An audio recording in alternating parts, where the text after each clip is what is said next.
know. Every white person has to know. Every Asian person has to know. Now say it with me one more time. See, say, win it. See, say, win it. See, say, win it. That's right. Because if the story of 2008 is the story of anything, it is the story of fired up, ready to go. Coming together with C-Said Gwen. Yes, we can. Yes, we did. Yes, we won. And that's what C-Said Gwen means. If you don't know. Thank you, Dr. Randolph. Thank you, Mr. Gallman. Thank you, Mandy Robinson, CEO, Dwight James. The leadership of the NAACP South Carolina is felt throughout this country, and we are grateful for all of your hard work. I want to thank the Prince Hall Grand Lodge and their Grand Master, Durant,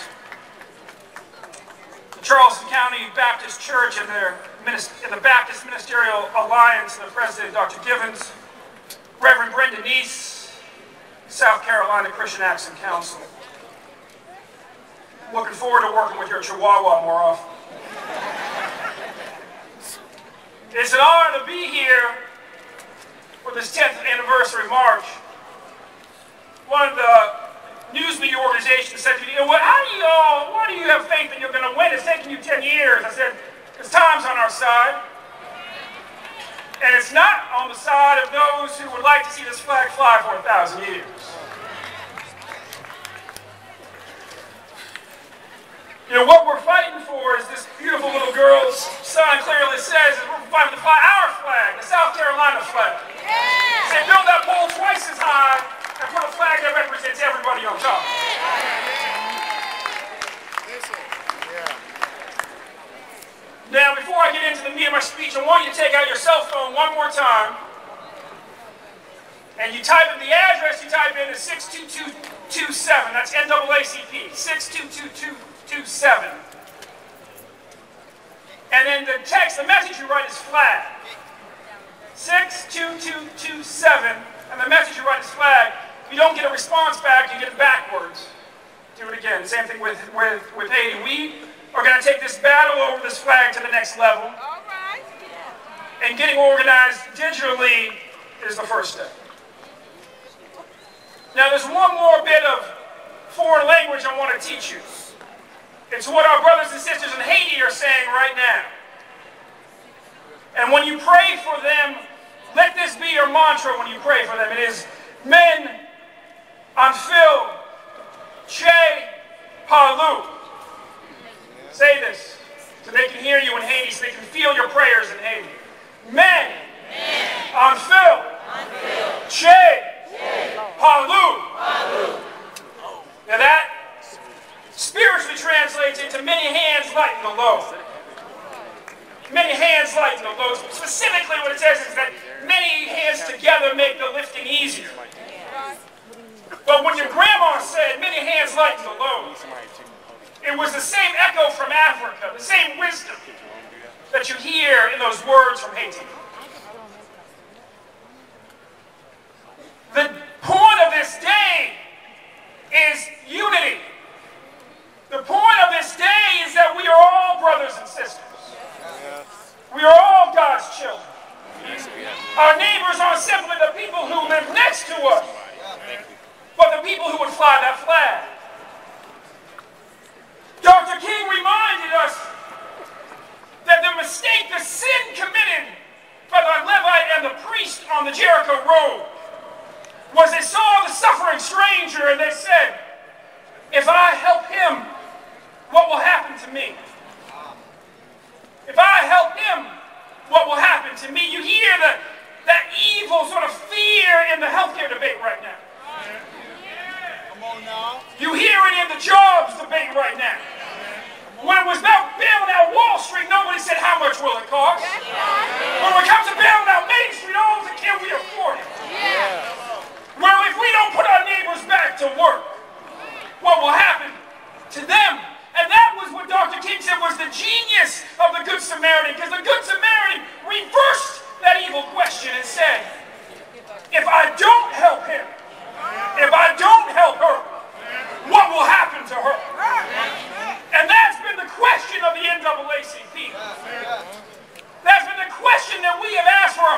years? And the answer is always the same. You help anyway. You fight anyway. You take the risk anyway. And guess what? When we do, we win. And we always win in the end. People say, well, you've been fighting for this flag for 10 years. How many years is it going to take? It'll take as many years as it takes. It'll take as many years as it takes. Pretty soon we will find out that George Stinney, that child in South Carolina who was executed at age 14, was innocent. And why are we still fighting for that?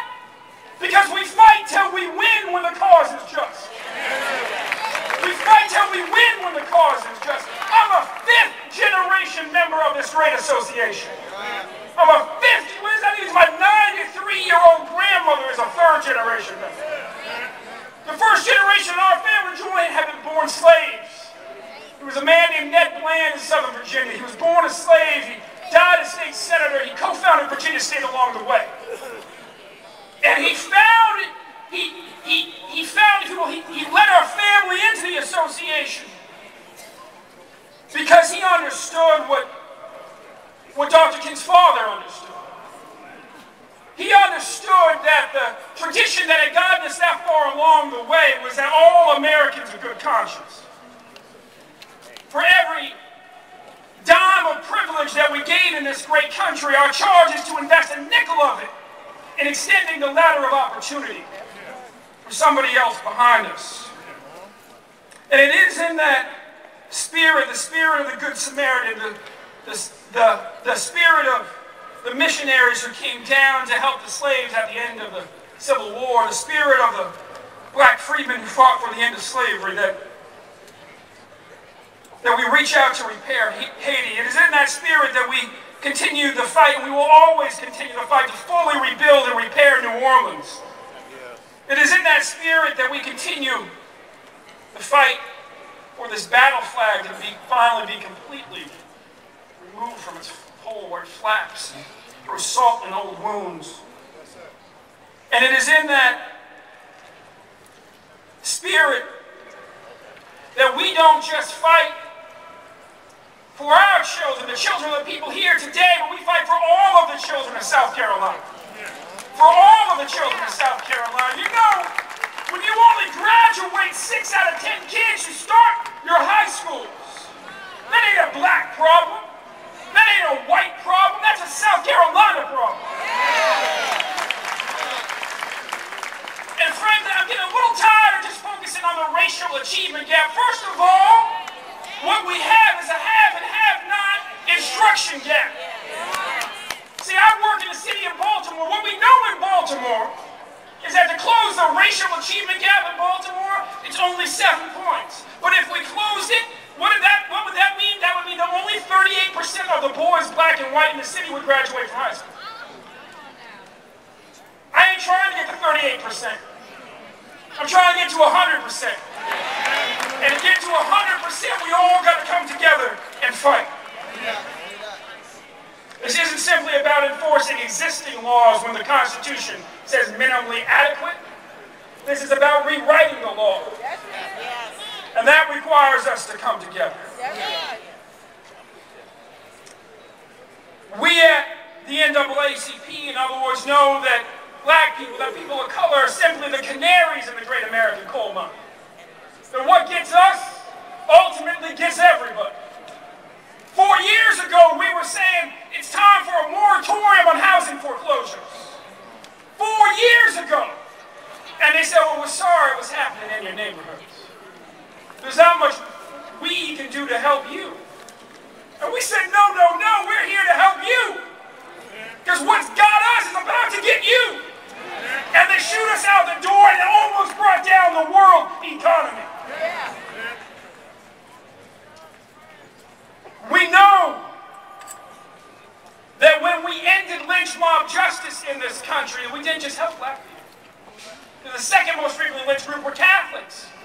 And the next were Mexican Americans, and the other was Jews, and the fourth was Chinese, and even some drunk cowboys.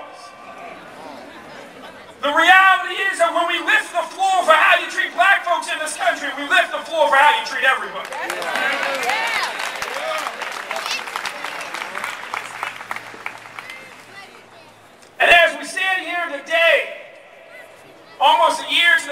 our country celebrated ending the 233-year color line at the White House. Yeah. Color barrier at the White House. You ever notice the house is white, but the fence is black?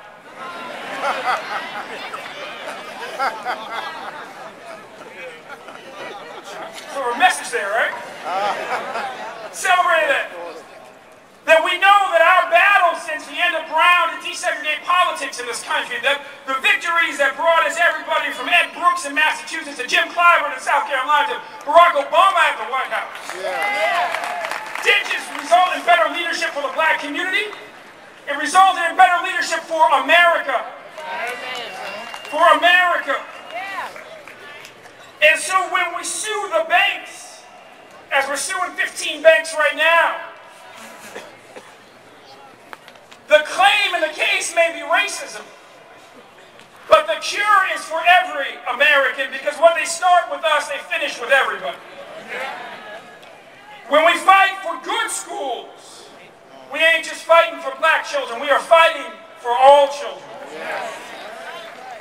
When we fight for health care coverage, yes, motivated many of us because, quite frankly, when 880,000 black people died in the past decade for lack of real health care reform, there's a lot of folks in this crowd who know somebody who died.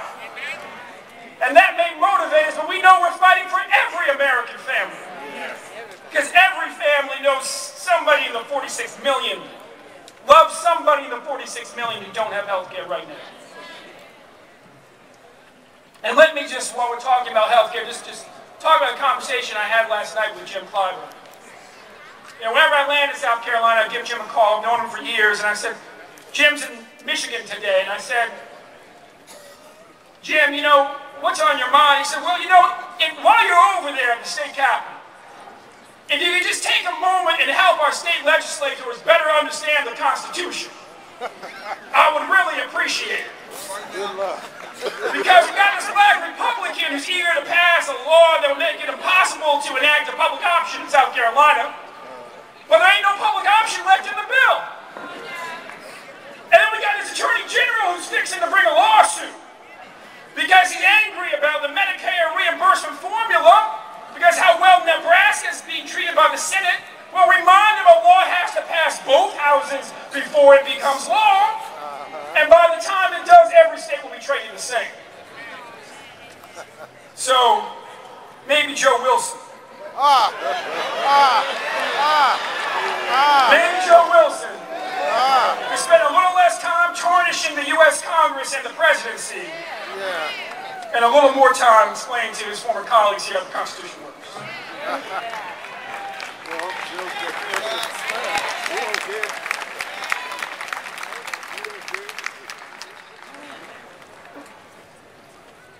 You know, it is an honor here to be joined by these two families, by Robina Hayes and her three kids, Justin, James, and Jordan, and by Michael Roger, who I saw out there in the crowd. He showed up to the protest the way I show up to protest, with my 4-year-old on my shoulders, with his kids, Kate and Aiden, who's 3 and 7.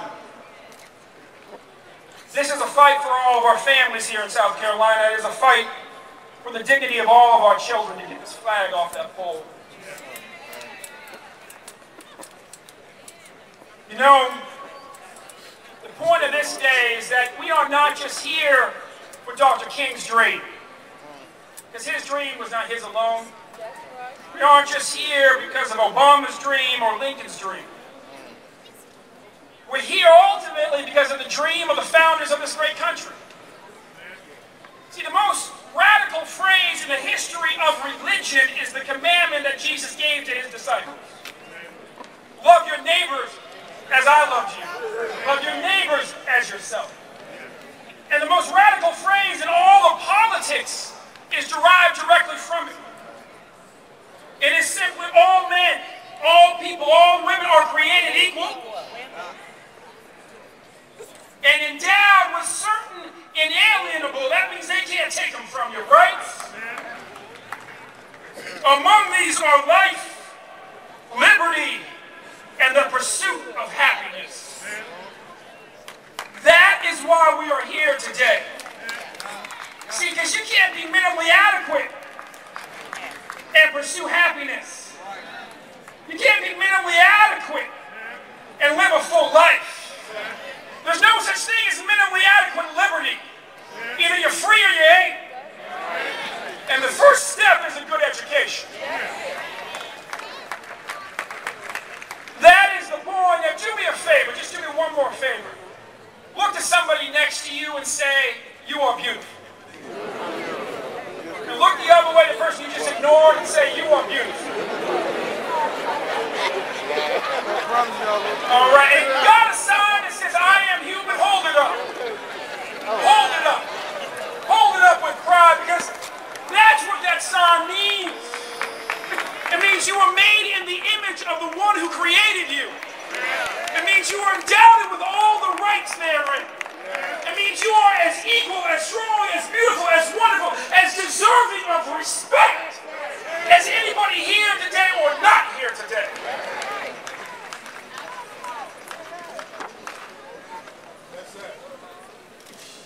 It means, in this crowd, most likely you're connected to somebody overseas.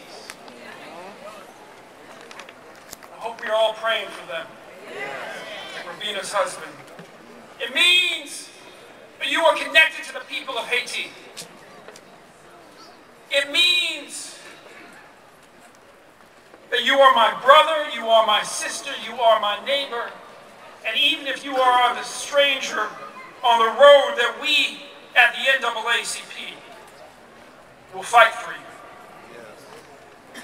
In summary, we are human, we are each other's brothers and sisters. We are all called to love one another and to act on that love. We are American, which means that we fight for our rights and we demand respect. And we are the NAACP, which means we always win in the end. It is only a matter of time, and time for 100 years has been on our side. And we ain't gonna stop now. Fired up!